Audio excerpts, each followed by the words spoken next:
मेरे प्यारे बच्चों, आप सभी का पीसीआर्स क्लासेस में बहुत बहुत स्वागत है।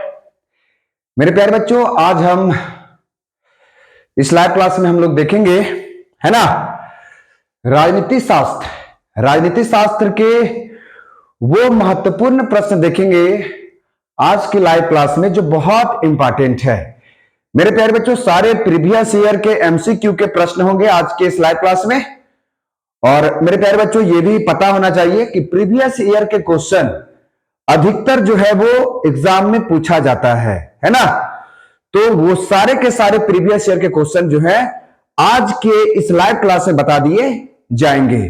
फॉर्मेट होगा हमारा एमसीक्यू का, है ना।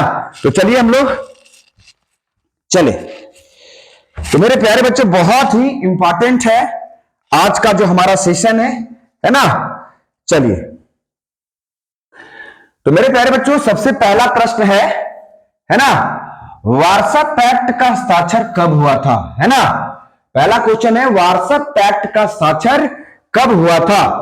तो जल्दी से कमेंट करेंगे, वारसा पैक्ट का हस्ताक्षर कब हुआ था। पहला ऑप्शन है 1949 में, 1955 में, 1956 में, या फिर 1956 में। इसको एक बदल सकते हैं, 1957 कर सकते हैं। दोनों ऑप्शन एक हो गया था, है ना। तो मेरे प्यारे बच्चों, इसका सही जवाब होगा कि वारसा पैक्ट पर हस्ताक्षर जो हुआ था वो कब हुआ था, तो 1955 में हुआ था, है ना। कब हुआ था, 1955 में, है ना। याद रखना है इसको, बहुत ही इंपॉर्टेंट है। चलिए, बहुत ही इंपॉर्टेंट है मेरे प्यारे बच्चों। अगला है ना, अगला है आपका प्रश्न संख्या 2। प्रश्न संख्या 2 भी बहुत ही इंपॉर्टेंट है, शानदार जानदार जबरदस्त प्रश्न है मेरे प्यारे बच्चों।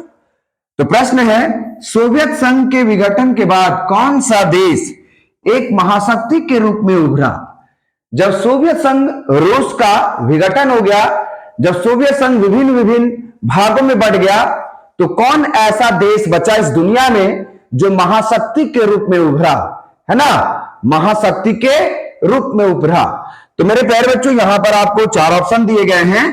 पहला ऑप्शन है ब्रिटेन, फ्रांस, संयुक्त राज्य अमेरिका, और डी में हो जाएगा जर्मनी, है ना।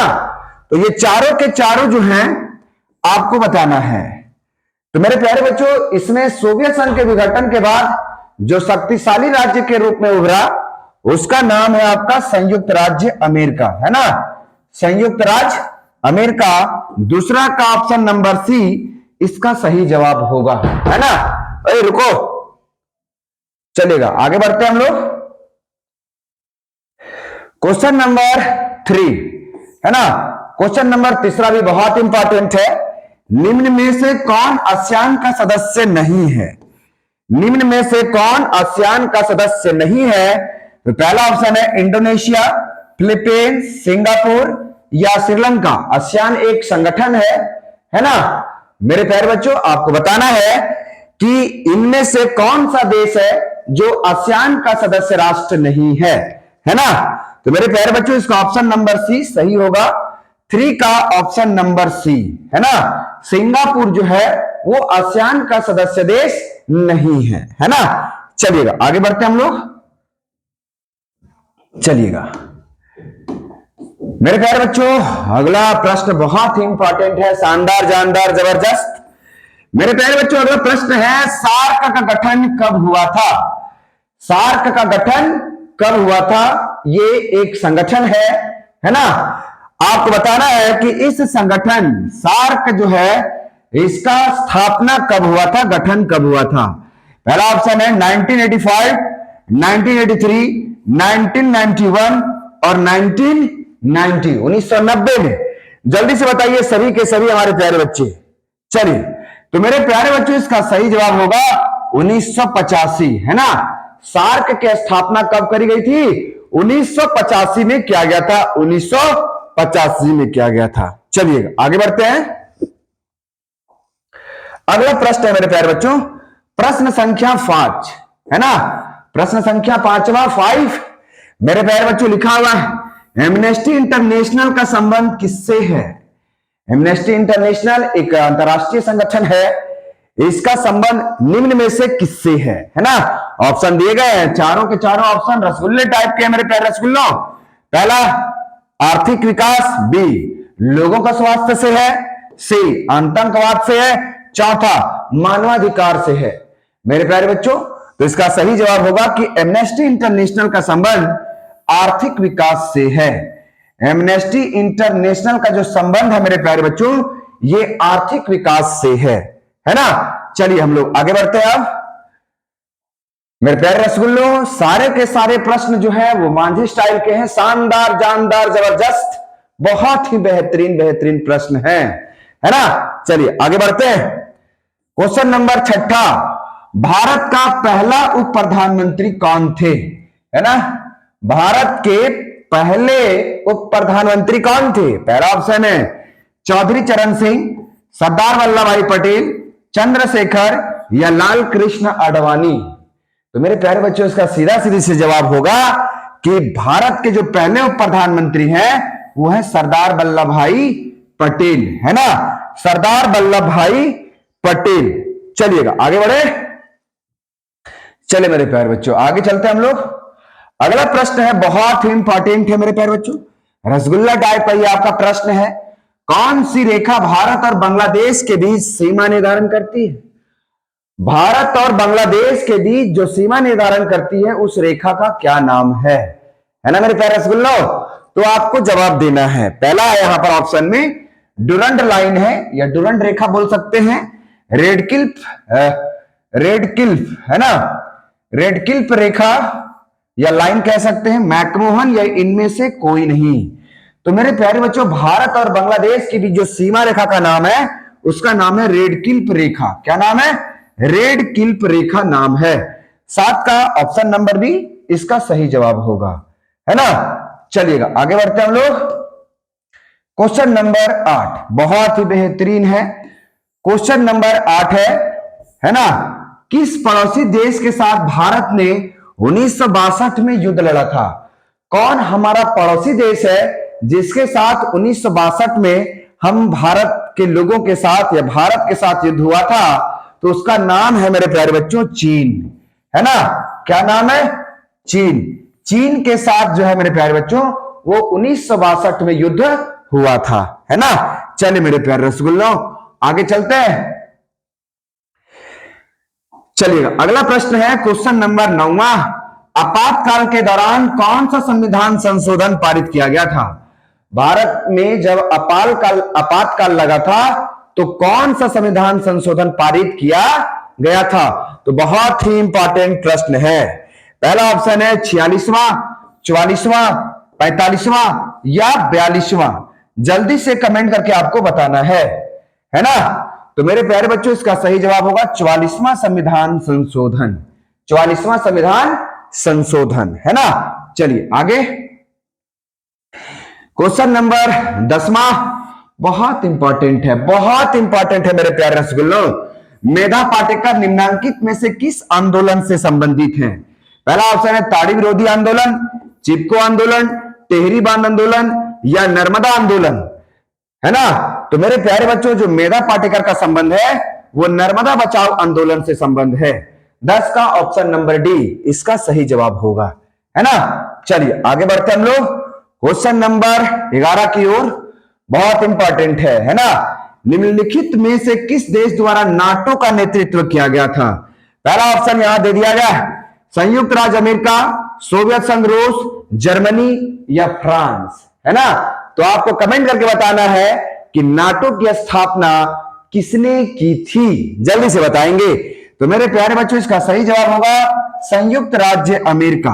11 का ऑप्शन नंबर ए सही जवाब होगा, है ना? चलिएगा क्वेश्चन नंबर 12 बहुत इंपॉर्टेंट। क्वेश्चन नंबर 12 है, जर्मनी का एकीकरण कब हुआ था? पहला ऑप्शन 1995, 1945, 1989 या 1990। आपको कमेंट करना है ना? तो इसका सही जवाब होगा 1990 में, है ना? 1990 में जर्मनी का एकीकरण किया गया था, है ना? ये सारे के सारे आपको थ्योरी में बताए गए थे, है ना। हम लोग यहां सिर्फ एमसीक्यू के बारे में चर्चा करेंगे। मेरे प्यारे बच्चों, अगला प्रश्न है क्वेश्चन नंबर 13 निम्नांकित में से कौन सा देश सार्क का सदस्य देश नहीं है? पहला ऑप्शन भूटान, नेपाल, म्यांमार या भारत। तो इसका सही जवाब होगा कि सार्क का सदस्य देश म्यांमार नहीं है। 13 का ऑप्शन नंबर सी सही जवाब होगा, है ना। चलिए आगे बढ़ते हैं हम लोग। क्वेश्चन नंबर 14, क्वेश्चन नंबर 14 बहुत ही शानदार, जानदार, जबरदस्त, एकदम मांझी स्टाइल में है मेरे प्यारे बच्चों। जब तक तोड़ेंगे नहीं तब तक छोड़ेंगे नहीं, समझे। चलिए मेरे प्यारे बच्चों, प्रश्न है अंतरराष्ट्रीय न्यायालय कहां अवस्थित है? अंतरराष्ट्रीय न्यायालय कहां अवस्थित है? तो मेरे प्यारे बच्चों यहां ऑप्शन दिया हुआ, पहला द हेग में, लंदन, पेरिस या न्यूयॉर्क, है ना। तो अंतरराष्ट्रीय न्यायालय कहां पर है? द हेग में है ना। कहां पर है? द हेग में। 14 का ऑप्शन नंबर ए सही जवाब होगा। चलिए मेरे प्यारे बच्चों, अगला प्रश्न है, अगला प्रश्न है प्रश्न संख्या 15 हम लोग विश्व पर्यावरण दिवस कब मनाते हैं? हम लोग विश्व पर्यावरण दिवस कब मनाते हैं? पहला ऑप्शन है 10 मई को, 5 जनवरी, 5 जून या 5 अगस्त को।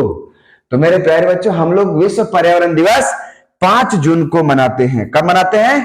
5 जून को। कितने जून को? 5 जून को मनाया जाता है। चले मेरे प्यारे रसगुल्लो, आगे चलते हैं हम लोग। क्वेश्चन नंबर 16 भारत का लौह पुरुष के रूप में कौन जाना जाता है? पहला ऑप्शन सुभाष चंद्र बोस, सरदार वल्लभ भाई पटेल, भगत सिंह या लाला लाजपत राय। मेरे प्यारे बच्चे इसका सही जवाब होगा 16 का option number B, Sardar Vallabh भाई पटेल, है ना। चलिए आगे बढ़ते हैं हम लोग। क्वेश्चन नंबर 17, क्वेश्चन नंबर 17 बहुत इंपॉर्टेंट, चिपको आंदोलन की शुरुआत किस राज्य से हुई थी? चिपको आंदोलन की शुरुआत किस राज्य से हुई थी? तो मेरे प्यारे बच्चों चिपको आंदोलन की शुरुआत आपको बताना है किस राज्य से। पहला है उत्तराखंड, झारखंड, गुजरात, बिहार। तो इसका सही जवाब हो जाएगा उत्तराखंड, है ना। चिपको आंदोलन की शुरुआत कहां से? उत्तराखंड राज्य से माना जाता है। चलिएगा आगे। क्वेश्चन नंबर 18, क्वेश्चन नंबर 18 कहता है किस प्रधानमंत्री ने 1991 में पूरब की ओर की देखो की नीति आरंभ किया था? पहला ऑप्शन अटल बिहारी वाजपेयी, नरसिम्हा राव, मनमोहन सिंह या राजीव गांधी। इसका सही जवाब हो जाएगा option number B Narasimha Rao, है ना। चलिए मेरे प्यारे रसगुल्लो आगे बढ़ते हम लोग। क्वेश्चन नंबर 19 बोडोलैंड स्वायत्त शासित परिषद राज्य के अवस्थित है, कहां पर अवस्थित है? पहला मिजोरम, नागालैंड, मेघालय या असम। तो इसका सही जवाब हो जाएगा असम, है ना। चलिएगा अगला प्रश्न है क्वेश्चन नंबर 20 कुवैत पर किस राज्य ने कब्जा कर लिया था? पहला ईरान, इराक, अफगानिस्तान। तो मेरे प्यारे बच्चों कुवैत पर इराक ने कब्जा कर लिया था। Option number A and B दोनों सेम ऑप्शंस हैं, जिसके कारण बी एंड सी दोनों इसका जवाब है। कुवैत पर कब्जा कौन किया? इराक किया था, है ना मेरे प्यारे बच्चों। तो मेरे प्यारे बच्चों ये सुपर 20 क्वेश्चन थे जो प्रीवियस ईयर में पूछे गए हैं। मैं आपको बताना चाहता हूं कि ये सारे के सारे प्रश्न बहुत इंपॉर्टेंट हैं, शानदार, जानदार, जबरदस्त हैं। इसलिए मेरे प्यारे बच्चों इन प्रश्नों पर ज्यादा प्रैक्टिस, ज्यादा ध्यान, ज्यादा याद करने की आवश्यकता है। फिर मिलेंगे हम लोग बेहतरीन से प्रश्नों के साथ।